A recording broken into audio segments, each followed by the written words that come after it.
Hi everyone, welcome to the next video lecture. So in this, I'm going to discuss about something called as MIME, which actually stands for Secure Multi-Purpose Internet Mail Extensions. This is to do with the email security part in cryptography.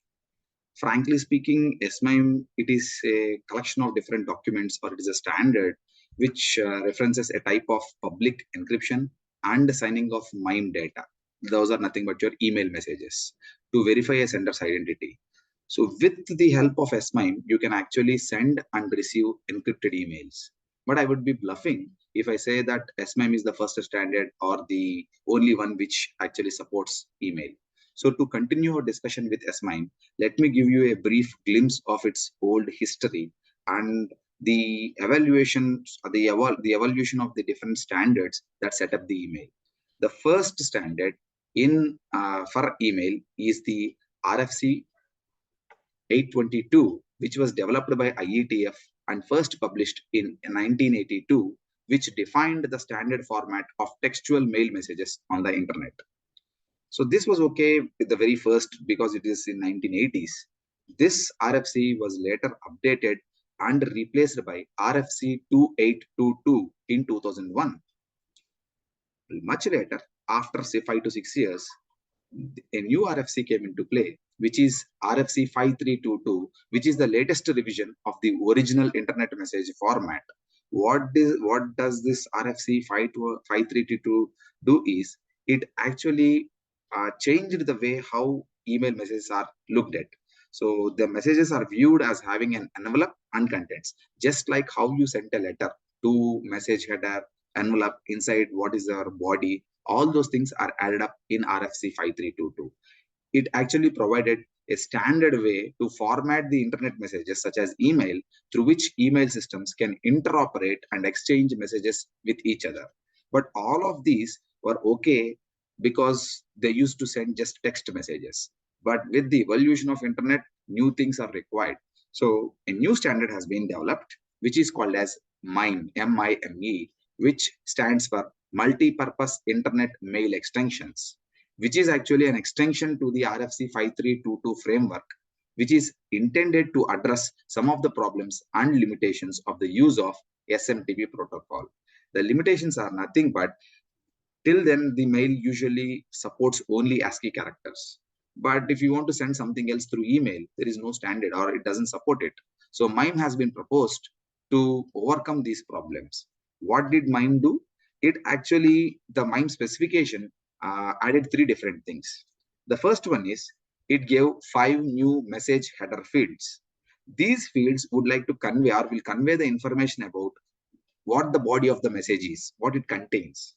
The second one being, content formats or content types are added in MIME, which are defined in such a way that the multimedia electronic mail is supported. Different types of multimedia content can also be added to the email and sent across. The third one being what we call as transfer encodings. So these are nothing but which will allow you to send anything through a standard way of encoding schemes which are implemented at the sender, so that they can be reversed at the receiver. So it allows the conversion of any content format for reliable transmission by the email system. So these are the 3 different things that MIME added, so that we can now use email to send any type of data, including exe files, Word files, JPEG, MPEG, MKV files. Any extension or any kind of files can be sent through MIME. But what about the security part in MIME? That's where MIME comes into play. So MIME is a complex capability that is defined in a number of documents. Now, whenever you come across a standard in internet or computer networks, there is always something we call as an RFC and attached with a number. Did you bother before? What do you mean by RFC? RFC actually stands for Request for Comments. These are publications which are done by IETF, which are formal documents, which conveys or which contains the specification and organizational notes for implementation of technologies that are related to computer networks and internet. So these are standards so that everyone follows the same. as I told you, it is not just one protocol or it is not just one way of handling email. There are many different documents that encompass the entire process of SMIME. So these are some of the most important ones that you see here. You can see RFC 5750 here. The first one, which tells you version 3.2 certificate handling. It specifies the conventions for X.509 certificate usage by the SMIME 3.2 standard. Next comes RFC 5751, which is the one which is the most important one, which defines the document for SMIME message creation and processing. So how do you create an SMIME message? How do you process it? Is actually given under the standard of RFC 5751. Similarly, there are other documents, RFC 4134, which gives you examples of SMIME messages, message bodies formatted using the SMIME standard, the 4 optional security service extensions for SMIME under RFC 2634 and RFC 5652, where you come across something called as cryptographic message syntax, CMS. This syntax is used to digitally sign, digest, authenticate, or encrypt the arbitrary message content. So this is the one which we will be talking more about. So most of the things that we do, all the services comes under this CMS. And the algorithms, what are the different algorithms that for using the several things which are related to the CMS? Multiple signatures in CMS, security multi-parts for MIME. So these are just some of the important documents that convey the information about how SMIME can be implemented and set for email security. So let us discuss, what does SMIME do? So I told you MIME allows you to attach different documents or different types of attachments to the email. The name itself suggests you that multi-purpose internet mail extensions, isn't it? So what is the additional feature that SMIME does? So this is your answer. SMIME actually provides for 4 message-related services, which are nothing but authentication, confidentiality, compression, and email compatibility. We will discuss about each one of these in detail. Of course, we studied about security services. We learned about what they stand for. Authentication, we know. Confidentiality, we know. And we will talk a little bit about the compression and email compatibility. Though we know what they do, we have to understand how SMIME actually provides for authentication and for confidentiality. So, as I said, first let us discuss about the authentication service. So, authentication is actually provided in SMIME by usage of a digital signature. If you remember properly, a digital signature is one which actually provides you the proof of identity of the sender. And also it can be used for verifying the integrity of the message also. Now let me show you what happens here. These are the steps through which the authentication can be provided by SMIME for a particular message. Now M is your normal message which is selected by the sender. So sender creates a message M, okay, fine. And after that, what will he do is he uses SHA-256 hash algorithm to generate the 256-bit hash of the message. Now, if you see SHA-256 means this algorithm is going to give you a fixed output of 256 bits irrespective of the size of this message. So this message might be any size, anything. But once you give it as an input to this hash algorithm, this hash algorithm here is SHA-256 we use, and this produces a 256-bit output. Now, after this output is now encrypted using public key encryption and the private key of the sender. So this is the private key of the sender, which the sender only knows. So the hash or the 256-bit hash is encrypted using the private key of the sender. And now this is appended to the original message and sent across. So what you're doing is you are sending the original message plus something called as a signature block. This signature block is nothing but hash of the message encrypted using the private key of the sender. This is sent across the channel to the receiver. You can see the signed hash is generated with RSA. So this is what we use for encryption. We use RSA encryption and using the sender's private key and is attached to the message. In addition, identifying information of the signer, which enables the receiver to retrieve the sender's public key is appended. What this means is, if I am the sender, I might be having multiple keys. I might be having multiple pairs of keys for usage. So if I am using my second private key to sign this signature, I should let the receiver know that he should use my second public key. So that additional information, which will enable the receiver to identify which key to use for decryption, is also added. So the receiver uses, this is sent across the channel. The receiver uses RSA with the sender's public key to decrypt and recover the hash code. You can see that once this is received, what the receiver will do, he will decrypt this signature block using the public key of the sender, because public key is known to everyone. He will decrypt it using the public key, and then he will get the same 256-bit hash, isn't it? Now, for this 256-bit hash, he has to compare it with the hash of the message that he actually receives. So once again, here we are using the SHA-256 algorithm. You get the 256-bit output, and both these 256 bits are now compared. So if at all both of them match, then automatically the sender or the receiver is assured that he is actually assured of two things. The first thing being that the message has not been altered during transmit, and the second one is it is in fact coming from sender A, not from somebody else.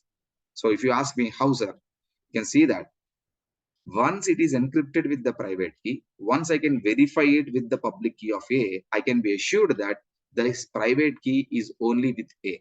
Other than A, nobody knows the private key, isn't it? So I am happy that this message actually originated from A itself. Nobody else has sent this message claiming it to be from A. That is the first thing. Second one is, if somebody has changed this message during transit, automatically this hash, this 256-bit hash, when I calculate, it won't match with the 256-bit hash sent by the sender. He will not be able to change it here, isn't it? The signature block cannot be changed. So if somebody else has modified the message during transit, automatically the hash that I get from this message will not match the 256-bit hash sent by the sender in the signature block. So obviously I can be assured that if it is changed, I will be able to identify that this has been modified. So you can see that there are two things. The combination of SHA-256 and RSA provides an effective digital signature scheme. A recipient can be assured that the message was sent by the person or organization who claims to have sent the message. So the identity of the sender is assured. Similarly, the recipient is assured that the email message that is received is in fact the same message that was signed and sent and has not been altered while in transit. Because the hash of these two are to be matched, you can easily identify if there is a change in the message. So both ways, authentication is proved as well as integrity of the mail also. So this is how authentication service is provided by MIME. So let us check how confidentiality is maintained. If you remember why confidentiality is required, because we don't want a third party or an unauthorized individual to look at your messages. If I am sending a message to my friend or a mail to my friend, I only want my friend to be able to view it and read it, not everyone else. So in that case, what we need to do, confidentiality is actually provided by encryption. So MIME provides confidentiality by encrypting its messages. So most commonly, the best algorithm out there for symmetric encryption is AES. So here, MIME uses AES with a 128-bit key and also in the CBC mode, cipher block chaining mode. In fact, because we use a different key, I'll tell you wait. So in MIME, each symmetric key referred to as a content encryption key is used only once. So one key for one message. A new key is generated as a random number for each message and is bound to the message and transmitted along with it. So to protect the key, it is encrypted with the receiver's public key. If you want to understand what's happening here, imagine I am the sender and I am sending something to my friend. What in the background happening is, for each and every message that I sent out, I am going to encrypt that message with a different key every time. So how do I convey this key to my receiver? Because in symmetric encryption, the same key has to be used for encryption and decryption, isn't it? So to solve the problem of key distribution in symmetric encryption, I employ asymmetric encryption to encrypt the key. Still not getting it? Check out this diagram. So this is the message. First, I'm encrypting the message using a 128-bit random key. My KS is the random 128-bit key. okay, which is actually generated for each and every message. Now this encryption I am using AES. Fine. So now I have the encrypted message. But how do I convey this case to my receiver? For that purpose, I am encrypting this case using RSA with the public key of my intended recipient. So let me say that this is B and this is A, isn't it?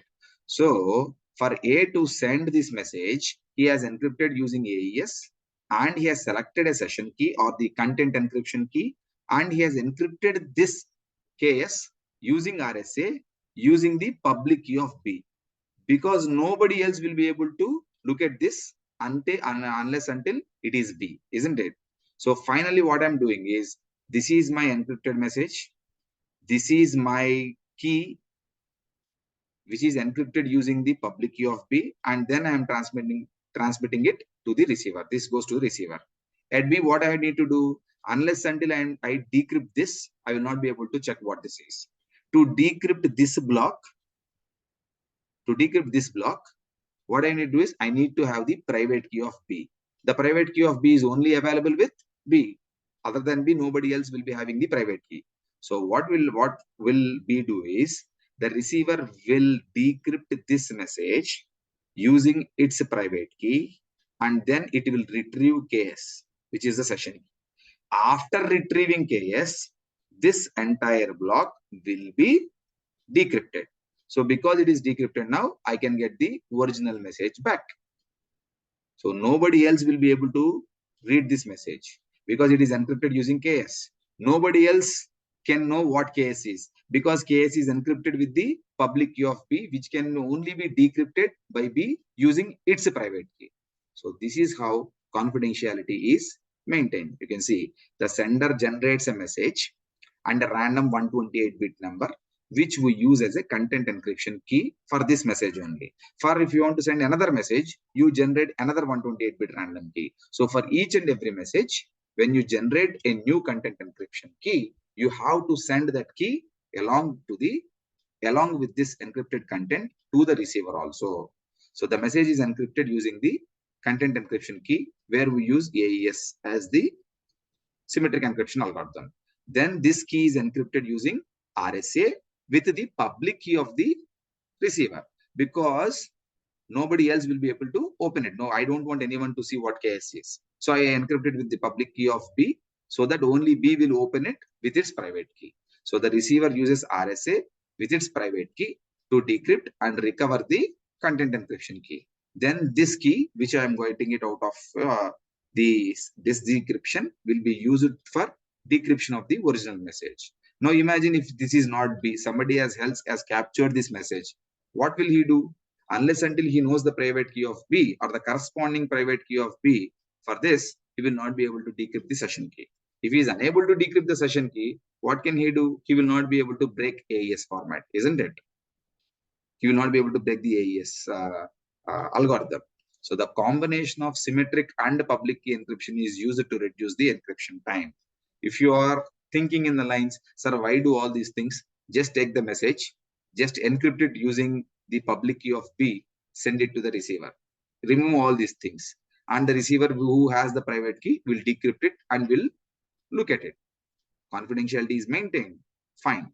But the problem is, as you remember, public key encryption is complex. You don't want to encrypt huge amounts of data with public key encryption because it requires large number of resources and also is time consuming. To encrypt bulk amounts of data, symmetric encryption is always best and fast and simple and secure also. So for that purpose, we are using both here. We are using the symmetric encryption to encrypt this entire message, which might be huge in length. But I'm using the asymmetric encryption or the public key encryption just to encrypt the 128-bit key only. So I'm using both. So for me to save time to implement this scheme in a more efficient manner. You can see that the use of the public key encryption algorithm solves the session key distribution problem. Because if there is if they don't have this public key encryption, how would the sender send each and every one of its session keys to the receiver for each and every message it sends? it becomes a very big task and a very complex task also. So the usage of one-time symmetric keys strengthens what is already a strong symmetric encryption approach. So if you start using this key only once, it makes life very difficult for a hacker or for an attacker who wants to do cryptanalysis or any kind of attacks. So this is how confidentiality is maintained by your SMIME. Now, what if you say, sir, I want both. I want both authentication and confidentiality. What would you suggest? Fine. Here, you can do both. Let me show you this diagram first. You can see that now this is my message.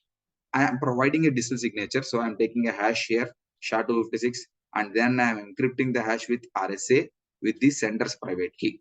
So this is my signature block done.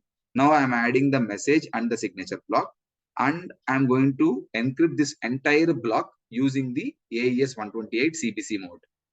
And for this, I'm going to generate a 128-bit random key, which we call it as a one-time secret key or a session key. This key is also to be sent to the receiver. So what I'm going to do, I am going to encrypt this key using asymmetric encryption, which is RSA, and I use the receiver's public key.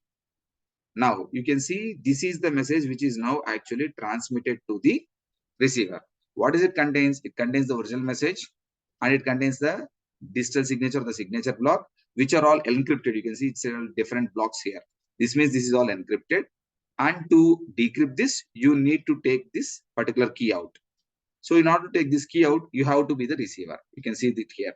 Now, once this message is received by the receiver, what you do is you first decrypt this using the RSA and using your private key. Because you are the only person who has knowledge about your private key. You are the one who is supposed to decrypt, and you can be the only one who could decrypt and find out the session key. So once you get the session key, you decrypt this block, you get the message and the signature block. Then you apply the hash on this message, similar to just what I shown you in the earlier figure. You apply the hash for this block and you decrypt this block. And after you both compare those two. You compare what the hash is within the signature block and you compare what the hash you just calculated. If both are same, then authentication is guaranteed. Because you are able to decrypt it, encrypt it and decrypt it using AES, confidentiality is maintained. So in SMIME, both confidentiality and authentication can be provided to the same message. First, a signature is generated for the plain text message and then appended to the message like this. And then the plain text message and signature, this entire block is now encrypted. You can see this is now encrypted using the symmetric encryption, and the key that you use for encryption has to be encrypted again using the private key of the receiver. So this is the entire block that you send to the receiver. Here, you also should understand that SMIME does allow the signing and message encryption operations to be performed in either order. Both have their pluses and minuses. So if you generate the signature first and then go for encryption, it will actually allow you to store the signature and plain text differently, maybe for future purposes, for a third-party verification or like that, who does not need the encryption part. He does not need to have access to your session key. But if you want to do encryption first and then do the signature part, the signature verification could be done without divulging the content of the message. So in a way, it supports both. If you do first the signature part and then the encryption, or encrypt it and then do the signature part. It can do both of these things together in either order. Both of them can be used according to the requirement, according to the application. Okay. So we discussed authentication, we discussed confidentiality, and we also discussed how both can be implemented. But please remember that this scheme is secure as long as asymmetric cryptography is secure. If asymmetric cryptography is broken, then both the schemes cannot work. So hopefully it won't in the near future. The third service that we discussed earlier is email compatibility. As I told you earlier, most of the protocols in email were designed only to handle ASCII characters. But if you use SMIME, at least some part of the message is encrypted. Whether you encrypt the entire message or you take a hash and you are encrypting it with your private key. So some part or the entire thing is encrypted in SMIME. So when you start encrypting it, the resultant block will be transmitted. It will always contain a stream of arbitrary octets. Some different octets will be there. But as I told you, the design of the earlier design of the email systems only allows you to send ASCII characters. To solve this problem, how to convert them into this, the SMIME actually provides the service of converting the raw 8-bit binary stream to a stream of printable ASCII characters, a process referred to as 7-bit encoding. So what SMIME does is, irrespective of what you are sending, you just take the binary data and then you convert them into a stream of printable ASCII characters according to a standard. Then these printable ASCII characters are sent across the network through the email clients. And then at the receiver, they are decoded back so that the receiver will be able to have access to the original data or original binary data that you want to send. Base 64 conversion, which is used for this process, converts each group of 3 octets of binary data into 4 ASCII characters. So it will select the 3 octets of binary data, 24 bits, and then convert it into 4 ASCII characters, 6 bits each. So common to all binary to text encoding schemes, base 64 is designed to carry data stored in binary formats across channels that only reliably support the text content. As I just told you, if your channel only supports text content, that is ASCII content, the common scheme that we employ to convert any data into such is base 64. So base 64 is also widely used for sending the email attachments. This is required because of the limitations of SMTP, as it's in its original form. SMTP is nothing but simple mail transfer protocol. SMTP in its original form was designed to transport only 7-bit ASCII characters only.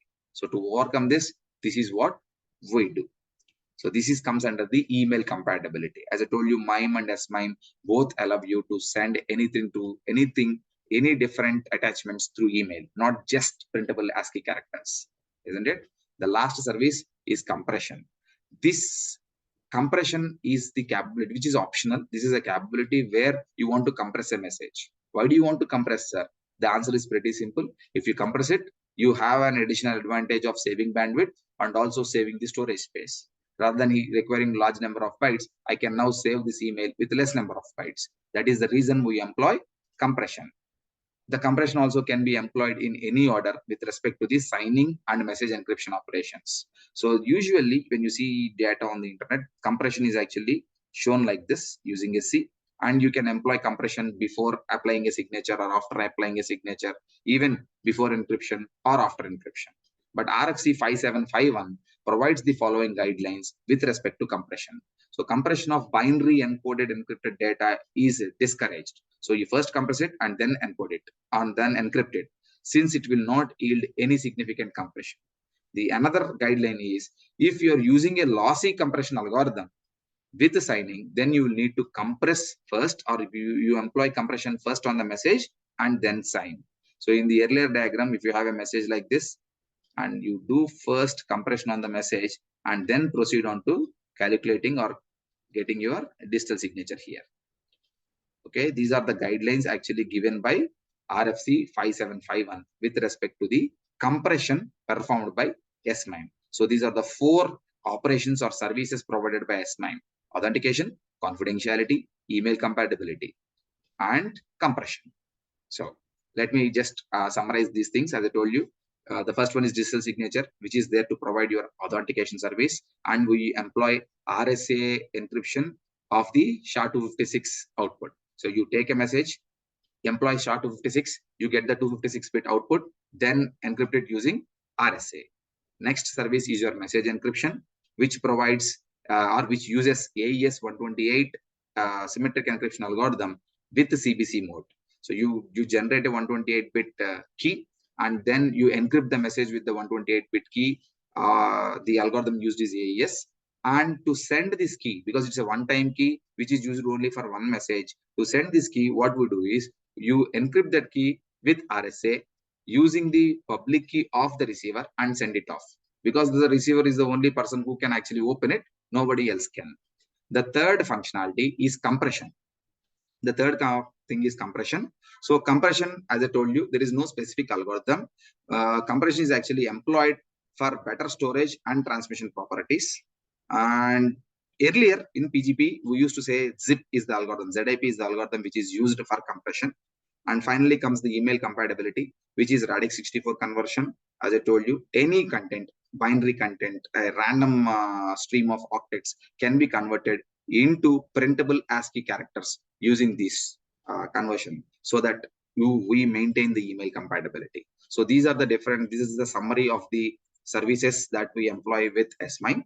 So hopefully you got all these things. So thank you very much. And in the next video, I'll be talking about the different message SMIME content message types and also the approved cryptographic hash algorithms. Till then, take care.